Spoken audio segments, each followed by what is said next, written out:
ನಮ್ದು ಕಾಂಪೌಂಡ್ಗೂ ವಾಸ್ತು ಪುರುಷನನ್ನ ನಿರ್ಣಯ ಮಾಡಿಕೊಂಡು ಆ ವಾಸ್ತು ಪುರುಷನ ದೇಹ ಬರದೇ ಇರುವಂತ ಜಾಗದಲ್ಲಿ ಬೋರ್ ಹೊಡ್ಸಿದ್ರೆ ತುಂಬಾ ಒಳ್ಳೇದಾಗತ್ತೆ ಅಂತ ನಮ್ಮ ತಾತ ಹೇಳ್ತಾ ಇದ್ರು.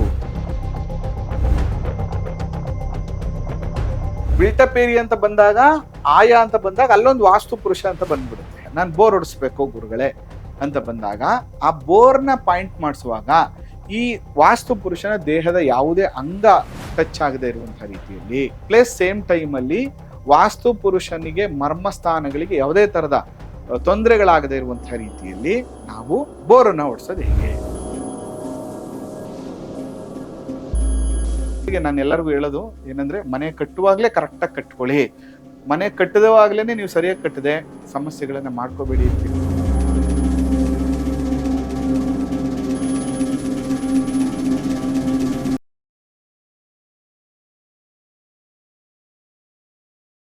ಶ್ರೀ ಗುರುಭ್ಯೋ ನಮಃ. ಮಾಯಕಾರ ಪ್ರಭುವೇ ನಮಃ. ವಾಸ್ತು ಪುರುಷಾಯ ವಿದ್ಮಹೆ ಕ್ಷೇಮಂಕರಾಯ ಧೀಮಹಿ ತನ್ನೋ ವಾಸ್ತು ಪ್ರಚೋದಯಾತ್. ಆರಾಧ್ಯ ದೈವನಾಗಿರುವಂತಹ ಮಲೆ ಮಹದೇಶ್ವರರನ್ನ ಮನದಲ್ಲಿ ನೆನೆಯುತ್ತಾ ವಿದ್ಯಾಗುರುಗಳ ತಂದೆ ತಾಯಿಯ ಪಾದಾರವಿಂದಗಳಿಗೆ ನಮಸ್ಕಾರವನ್ನು ಮಾಡ್ತಾ ಜಗದ್ಗುರು ಪಂಚಾಚಾರ್ಯರನ್ನ ಬಸವಾದಿ ಶರಣರನ್ನ ಮನದಲ್ಲಿ ನೆನೆಯುತ್ತಾ ನನ್ನೆಲ್ಲ ಪ್ರೀತಿಯ ಯೂಟ್ಯೂಬ್ ವಾಹಿನಿಯ ವೀಕ್ಷಕ ಬಂಧುಗಳಿಗೆ ನಿಮ್ಮ ಮುಗುರು ಮಧು ದೀಕ್ಷಿತ್ ಮಾಡುವ ಪರಿಪೂರ್ಣವಾದಂಥ ನಮಸ್ಕಾರಗಳು. ನನ್ನೆಲ್ಲ ಪ್ರೀತಿಯ ವಾಸ್ತು ವಿಜ್ಞಾನ ವೀಕ್ಷಕರಿಗೆ ವಿಶೇಷ ನಮಸ್ಕಾರ. ಫೇಸ್ಬುಕ್ಕಲ್ಲಿ ಇರ್ತೀನಿ, ಯೂಟ್ಯೂಬಲ್ಲಿ ಇರ್ತೀನಿ, ಇನ್ಸ್ಟಾದಲ್ಲಿ ಕೂಡ ಇರ್ತೀನಿ. ವಾಸ್ತು ವಿಜ್ಞಾನದಲ್ಲಿ ನೀವು ಫಾಲೋ ಮಾಡ್ಬೋದು. ಅದ್ರ ಜೊತೆಗೆ ಇದೇ 26ನೇ ತಾರೀಕು ಪಿರಮಿಡ್ ವಾಸ್ತು ಕ್ಲಾಸ್ ಮಾಡ್ತಾ ಇದ್ದೇನೆ. ಯಾರಿಗೆಲ್ಲ ಆಸಕ್ತಿ ಇದೆ ಅವ್ರ ಅಡ್ಮಿಷನ್ ಆಗಿ ನೋಡಿ. ಇವತ್ತೊಂದು ನನ್ನನ್ನು ಯಾರೋ ಕೇಳ್ತಾ ಇದ್ರು ಇದೇ ಥರ ಬಂದು, ಗುರುಗಳೇ ನಮಗೆ ಮರ್ಮಸ್ಥಾನಗಳ ಬಗ್ಗೆ ಮಾತನಾಡಿ.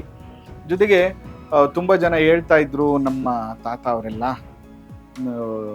ನೋಡಪ್ಪ ನಾವು ಬಿಲ್ಟಪ್ ಏರಿಯಾ ಅಂದರೆ ವಾಸ್ತು ಅಲ್ಲದೆ ನಮ್ಮದು ಕಾಂಪೌಂಡ್ಗೂ ವಾಸ್ತು ಪುರುಷನನ್ನ ನಿರ್ಣಯ ಮಾಡಿಕೊಂಡು ಆ ವಾಸ್ತು ಪುರುಷನ ದೇಹ ಬರದೇ ಇರುವಂಥ ಜಾಗದಲ್ಲಿ ಬೋರ್ ಹೊಡ್ಸಿದ್ರೆ ಅದರಿಂದ ತುಂಬ ಒಳ್ಳೇದಾಗತ್ತೆ ಅಂತ ನಮ್ಮ ತಾತ ಹೇಳ್ತಾ ಇದ್ರು ಅಂತ. ಸರಿ, ಆ ಒಂದು ಇಂಟ್ರೆಸ್ಟಿಂಗ್ ವಿಷಯವನ್ನು ನಿಮಗೂ ಕೂಡ ಹೇಳೋಣ, ಅವ್ರು ಹೆಂಗೆ ನಿರ್ಣಯ ಮಾಡ್ತಿದ್ರು ಅನ್ನುವಂಥದ್ದನ್ನು ಇವತ್ತು ನಾನು ನಿಮ್ಗೆ ಹೇಳ್ಕೊಡ್ತಾ ಇದ್ದೀನಿ.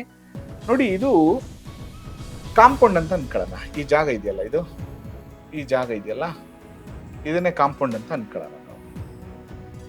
ಈಗ ನಾನು ಮನೆ ಬಗ್ಗೆ ಮಾತಾಡ್ತಾ ಇಲ್ಲ, ಜಸ್ಟ್ ಕಾಂಪೌಂಡ್ ಬಗ್ಗೆ ಮಾತ್ರ ಮಾತನಾಡ್ತಾ ಇದ್ದೀನಿ ನಾನು. ಬಿಲ್ಟಪ್ ಏರಿಯಾ ಅಂತ ಬಂದಾಗ, ಆಯಾ ಅಂತ ಬಂದಾಗ ಅಲ್ಲೊಂದು ವಾಸ್ತು ಪುರುಷ ಅಂತ ಬಂದ್ಬಿಡುತ್ತೆ.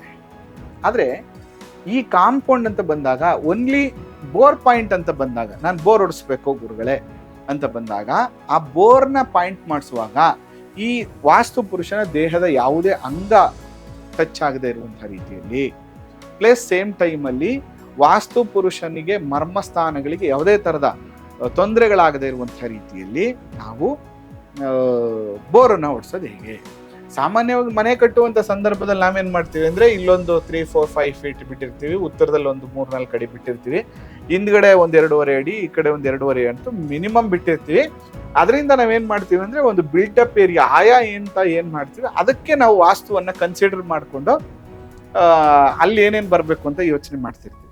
ಆದರೆ ಬೋರ್ ಹೊಡ್ಸುವಾಗ ಕೂಡ ಈ ವಾಸ್ತು ಪುರುಷ ಮಂಡಲವನ್ನು ನಿರ್ಣಯ ಮಾಡಿಕೊಂಡು ವಾಸ್ತು ಪುರುಷನ ದೇಹದ ಅಂಗವನ್ನ ಅವಾಯ್ಡ್ ಮಾಡಿ ಬೋರ್ ಪಾಯಿಂಟ್ ಮಾಡೋದು ಹೇಗೆ ಅಂತ ಬಂದ್ರೆ, ನೋಡಿ ಇಲ್ಲಿ ಎಷ್ಟು ಚೆನ್ನಾಗಿದೆ ಅಂತಂದ್ರೆ, ನೋಡಿ ಇದನ್ನ ಒಂದು ವಾಸ್ತು ಪುರುಷ ಮಂಡಲ ಅಂತ ಇಟ್ಕೊಳ್ಳೋಣ. ವಾಸ್ತು ಪುರುಷ ಮಂಡಲ ಅಂತ ಬಂದಾಗ ಈ ಜಾಗದಿಂದ ಈ ಜಾಗದವರೆಗೆ ಒಂದು ಲೈನ್ ಎಳೆದ್ರೆ ಕರ್ಣರೇಖೆ ಅಂತ ಕರಿತೀವಿ. ಕರ್ಣರೇಖೆ ಇರುತ್ತೆ. ಅದಾದ್ಮೇಲೆ ನಾನು ಸಾಮಾನ್ಯವಾಗಿ ಏನ್ ಮಾಡ್ತೀನಿ ಅಂತಂದ್ರೆ, ಇಲ್ಲಿ ಎಕ್ಸಾಂಪಲ್ ಈ ತರ ಬಂದ್ರೆ, ಈ ತರ ಒಂದು ಬಿಲ್ಟಪ್ ಏರಿಯಾ ಅಂತ ಬಂದ್ರೆ ಈ ಮರ್ಮಸ್ಥಾನ ಕರ್ಣರೇಖೆನ ಅವಾಯ್ಡ್ ಮಾಡ್ಬಿಟ್ಟು ಬೋರ್ ಇಲ್ಲಿ ಹಾಕೊಳ್ಳಿ ಅಂತ ನಾವು ಹೇಳ್ತಿರ್ತೀವಿ ಜನರಲ್ ಆಗಿ. ಇಟ್ ಈಸ್ ಕರೆಕ್ಟ್, ಅದು ಕೂಡ ಕರೆಕ್ಟ್ ಆಗಿದೆ ಶಾಸ್ತ್ರದ ಪ್ರಕಾರ.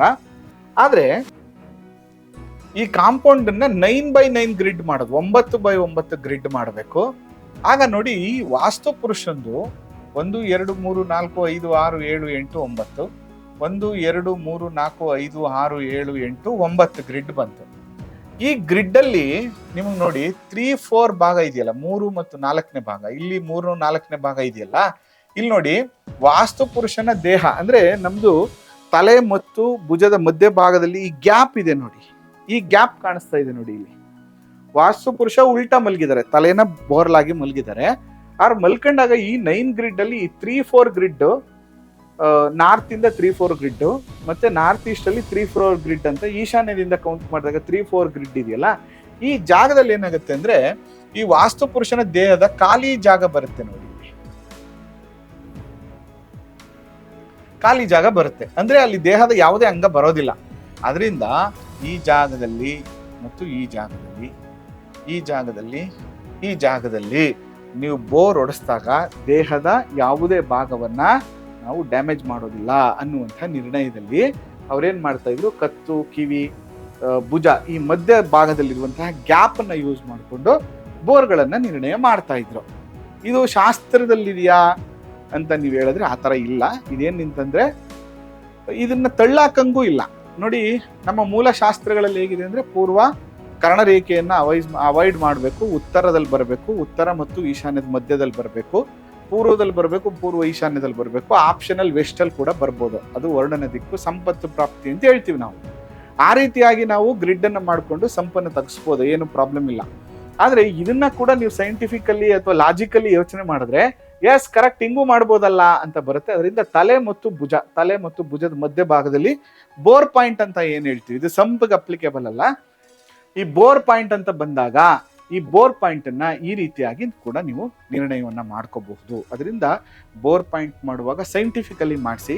ಆಕ್ಚುಲಿ ನಾವು ಕೂಡ ತುಂಬಾ ಬೋರ್ ಪಾಯಿಂಟ್ಸ್ ಮಾಡ್ತಿದ್ವಿ, ಈಗ ಸಮಯ ಇಲ್ಲದೆ ಇರೋಂಥ ಕಾರಣ ನಾವು ಮಾಡ್ತಾ ಇಲ್ಲ. ಬಟ್ ಏನಂದ್ರೆ ಯಾರದೇ ಜಾತಕದಲ್ಲಿ ಜಲತತ್ವ ರಾಶಿ ಆಗಿರ್ಬೇಕು ಅಥವಾ ಅರ್ಧ ಜಲ ರಾಶಿ ಆಗಿರ್ಬೇಕು, ಮತ್ತೆ ಒಂದು ಭೂತತ್ವ ರಾಶಿ ಆಗಿರ್ಬೇಕು. ಅಂದ್ರೆ ಒಂದು ಭೂತತ್ವ ಲಗ್ನ ಅಥವಾ ರಾಶಿ, ಒಂದು ಲಗ್ನ ಜಲರಾಶಿ ಅಥವಾ ಜಲ ಲಗ್ನ ಆಗಿರ್ಬೇಕು. ಅಂದ್ರೆ ಭೂತತ್ವ ಮತ್ತು ಜಲತತ್ವದ ಕಾಂಬಿನೇಷನ್ ಇರಬೇಕು. ಈ ಎಕ್ಸಾಂಪಲ್ ನಿಮಗೆ ವೃಶ್ಚಿಕ ಲಗ್ನ ಮಕರ ರಾಶಿ ಆಗಿದ್ರು ಕೂಡ ಇಟ್ ಈಸ್ ವೆರಿ ಗುಡ್.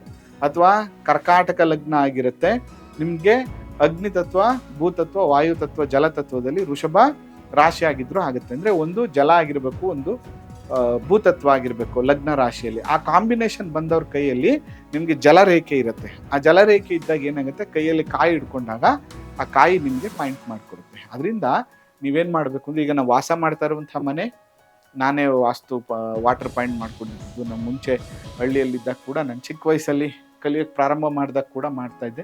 ಸುಮಾರು ಮನೆಗಳು ಮಾಡಿಕೊಟ್ಟಿದ್ದೀನಿ, ಬಟ್ ಇತ್ತೀಚಿನ ದಿನಗಳಲ್ಲಿ ಆಗಿಲ್ಲ. ಅದರಿಂದ ಆ ರೀತಿಯಾಗಿ ನೀವು ಕೂಡ ನಿಮ್ಮ ಜಾತಕವನ್ನು ಪರಿಶೀಲನೆ ಮಾಡಿಕೊಂಡು ನಿಮ್ಮ ಜಾತಕದಲ್ಲಿ ಕೂಡ ಜಲರಾಶಿ, ಭೂತತ್ವ ರಾಶಿ ಆಗಿದ್ರೆ ನೀವು ಕೂಡ ಪ್ರಯತ್ನವನ್ನು ಮಾಡ್ಬೋದು. ಆದರೆ ಇವತ್ತು ತುಂಬ ನೀರಿನ ಸಮಸ್ಯೆ ಇರೋದ್ರಿಂದ ಕಲಿಯೋಕ್ಕೋಸ್ಕರ ಅಂತ ವೇಸ್ಟ್ ಮಾಡೋದು ಬೇಡ.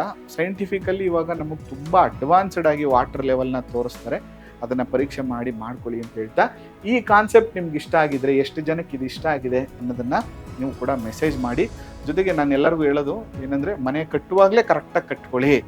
ಮನೆ ಕಟ್ಟದವಾಗಲೇ ನೀವು ಸರಿಯಾಗಿ ಕಟ್ಟದೆ ಸಮಸ್ಯೆಗಳನ್ನು ಮಾಡ್ಕೋಬೇಡಿ ಅಂತ ಹೇಳ್ತಾ ಇವತ್ತಿನ ಸಂಚಿಕೆನ ಮುಗಿಸ್ತಾ ಇದ್ದೇನೆ. ಮಲೆಮಹದೇಶ್ವರ ಅನುಗ್ರಹ ನಿಮಗಿರಲಿ. ನಿಮಗೂ ಕೂಡ ಪ್ಲ್ಯಾನ್ ತೊಗೊಬರ್ಬೇಕು ಅಥವಾ ವಿಸಿಟ್ ಮಾಡಿಸ್ಬೇಕು ಗುರುಗಳನ್ನ ಅಂದರೆ ಖಂಡಿತವಾಗಿಯೂ ಮುಂದಿನ ದಿನಗಳಲ್ಲಿ ಸ್ವಲ್ಪ ಬೇರೆ ಬೇರೆ ಕಡೆ ಬರಬೇಕು ಅಂತ ಅಂದ್ಕೊಂಡಿದ್ದೀನಿ. ಈಗ ಶಿವಮೊಗ್ಗ, ಹಾಸನೆಲ್ಲ ಬರ್ತೀನಿ ಅಂತ ಹೇಳಿದ್ದೀನಿ. ಬೆಂಗಳೂರಲ್ಲಿ, ಮೈಸೂರಲ್ಲಿ ಸ್ವಲ್ಪ ಜಾಸ್ತಿ ಕನ್ಸಲ್ಟೇಷನ್ಸ್ ಇರೋದ್ರಿಂದ ಈ ಕಡೆ ಇರ್ತೀನಿ. ವಾರದಲ್ಲಿ 2-3 ದಿನ ಸಿಗ್ತೀನಿ ಖಂಡಿತ. ಅಥವಾ ನನ್ನ ಆಫೀಸಲ್ಲಿ ಸೋಮವಾರ, ಬುಧವಾರ ನೀವು ಖಂಡಿತ ಬರ್ಬೋದು. ನಿಮ್ಮ ಪ್ಲ್ಯಾನ್ ಕರೆಕ್ಷನ್ ಮಾಡಿಕೊಡ್ತೀನಿ. ಅಪ್ ಟು ಭೂಮಿ ಪೂಜೆಯಿಂದ ಗೃಹ ಪ್ರವೇಶದವರೆಗೂ. ಮತ್ತು ಇಲ್ಲಿವರೆಗೂ ನೀವು ಮಧು ದೀಕ್ಷಿತ್ ಅನ್ನುವಂಥ ಪೇಜನ್ನು, ಇನ್ಸ್ಟಾ ಪೇಜನ್ನು ಫಾಲೋ ಮಾಡ್ತಿದ್ರಿ. ಬಟ್ ವಾಸ್ತು ವಿಜ್ಞಾನ ಅಂತ ನೀವು ಫಾಲೋ ಮಾಡಿ, ವಾಸ್ತುವಿಗೆ ಸಪ್ರೇಟ್ ಇನ್ಸ್ಟಾ ಮಾಡಿರೋದ್ರಿಂದ ಅದರಲ್ಲಿ ಹೆಚ್ಚಿನ ಮಾಹಿತಿಯನ್ನು ನಿಮಗೆ ನೀಡ್ತೀನಿ ಅಂತ ಹೇಳ್ತಾ ಈ ಸಂಚಿಕೆನ ಮುಗಿಸ್ತಾ ಇದ್ದೇನೆ. ಆ ಮಲೆಮಹದೇಶ್ವರ ಅನುಗ್ರಹ ಸದಾ ನಿಮ್ಮ ಮೇಲಿರಲಿ. ನಮಸ್ಕಾರ.